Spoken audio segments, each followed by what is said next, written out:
Alors frères et sœurs, en ce deuxième dimanche de l'Avent, je voudrais vous inviter à réfléchir chacun sur notre rapport à Noël. Il ne faut pas qu'on soit complètement décalé par rapport à cette fête que nous préparons. Alors pour cela, je vous raconte trois petites anecdotes. La première anecdote, c'était il y a une quarantaine d'années, quand on a inventé les fours à micro-ondes. Mes parents avaient eu l'idée d'offrir un four à micro-ondes à ma grand-mère. Et ma grand-mère, elle était devant son four à micro-ondes comme une grenouille face à un ordinateur, vous voyez. Alors elle l'a rapporté au magasin, quoi. Bon. Une autre fois, des bons paroissiens qui sont parmi nous, là, avaient eu l'idée de m'offrir une place de concert. Alors, je suis allé écouter un artiste que je ne connaissais pas, avec un type de musique que je ne connaissais pas. Alors j'y suis allé, c'était très sympa, on a bu une bière, et puis deux bières, et puis après moi j'ai dit bon ben je rentre chez moi, hein. Donc je les ai laissés finir le concert parce que moi ça me passait un peu au-dessus, quoi. Vous voyez. Troisième anecdote, j'ai un ami qui s'est fait arracher une dent dernièrement, il avait mal aux dents, il est allé chez le dentiste, il s'est fait arracher une dent, et depuis ça va beaucoup mieux, et il dit vraiment c'était super le dentiste, quoi. Alors imaginez que cet ami vienne me voir et me dise Augustin, tu ferais bien d'aller chez le dentiste, c'est vraiment super, quoi. Bon, ben, je sais pas ce que je penserais, mais je suis pas sûr que j'irai chez le dentiste quand même, quoi, vous voyez. Alors, c'est trois petites histoires comme ça qui me sont venues à l'esprit, un peu ou complètement décalées. Et moi, je me disais, eh bien, en fait, par rapport à la fête de Noël, on peut être complètement décalé de la même manière, quoi. Vous voyez, de la même manière. Mieux on saura c'est quoi cette fête de Noël, mieux on saura en profiter.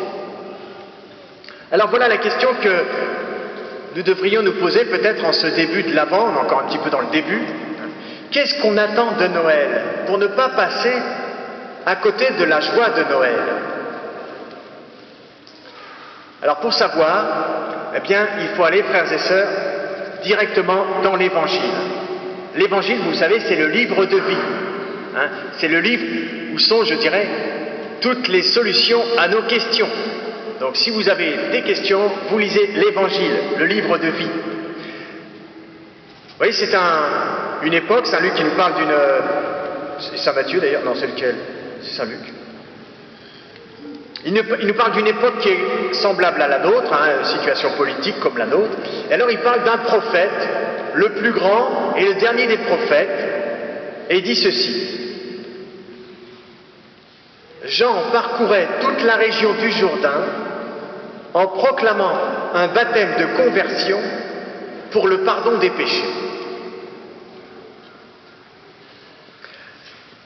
Voilà, frères et sœurs, il faut que nous situions Noël au bon endroit. C'est là que Noël sera le plus efficace. Vouloir faire plaisir à la grand-mère en lui offrant un micro-ondes, c'était une bonne idée, mais elle était complètement à côté de la plaque. Ça n'a pas atteint le but, quoi. Eh bien, je dirais, à Noël, nous mettrons un petit Jésus en plâtre ou en plastique dans notre crèche au pied du sapin. Mais si nous comprenons que Dieu vient réellement dans mon cœur à Noël, alors là, on comprend qu'il faut vraiment préparer son cœur.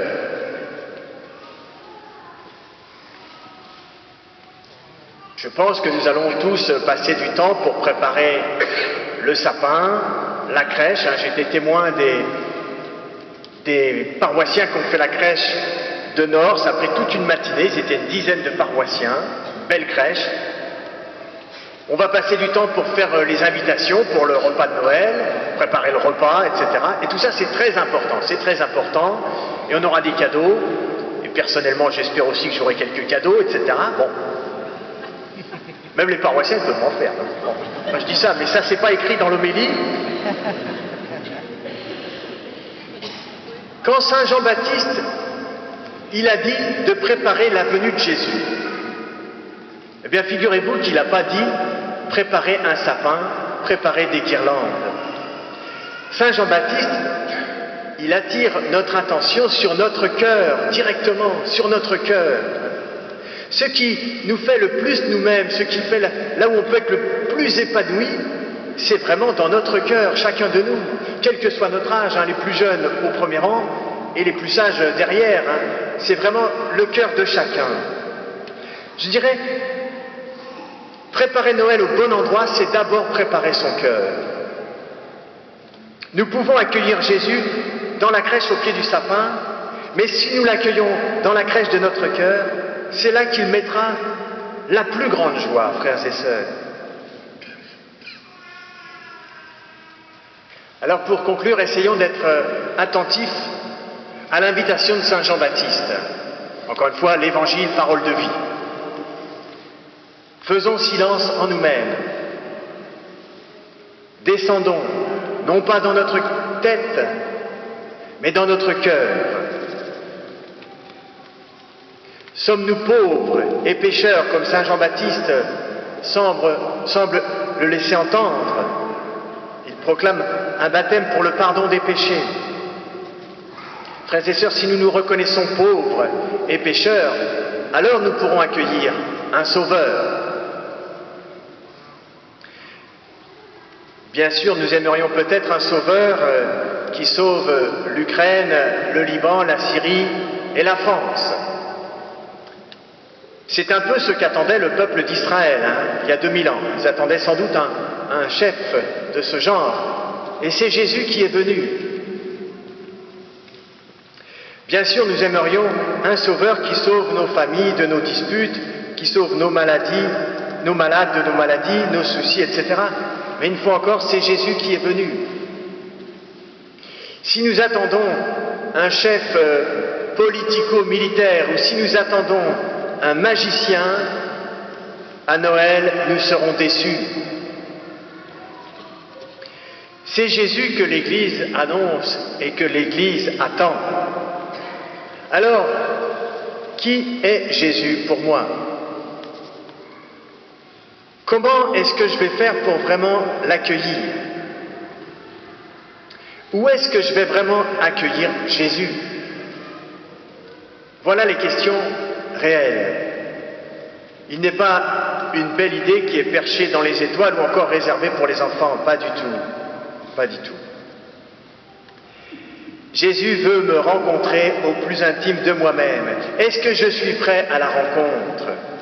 Est-ce que je suis prêt à l'accueillir réellement au plus intime de moi-même, dans la réalité de mon cœur?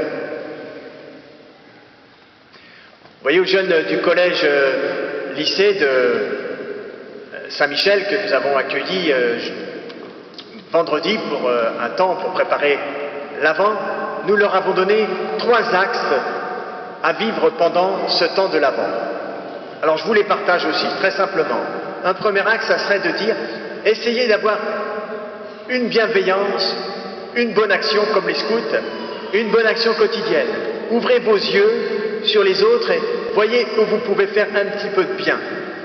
En ouvrant vos yeux, vous ouvrirez aussi votre cœur. On leur a dit, faites une crèche. Alors on leur a même distribué une petite crèche en papier à découper, très symbolique. Faites une petite crèche, vous la mettez dans votre chambre, au pied du sapin, dans la salle à manger, où vous voulez.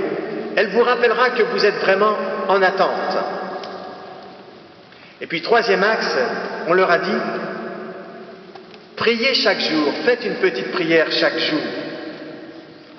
Faire une prière, c'est vraiment attendre Jésus au bon endroit, au bon endroit. Et même certains iront se confesser avant Noël. Alors je dirais, pourquoi pas moi? Pourquoi nous n'irions pas nous confesser avant Noël? Notons bien que se confesser, c'est vraiment attendre Jésus au bon endroit. Préparer la place au bon endroit.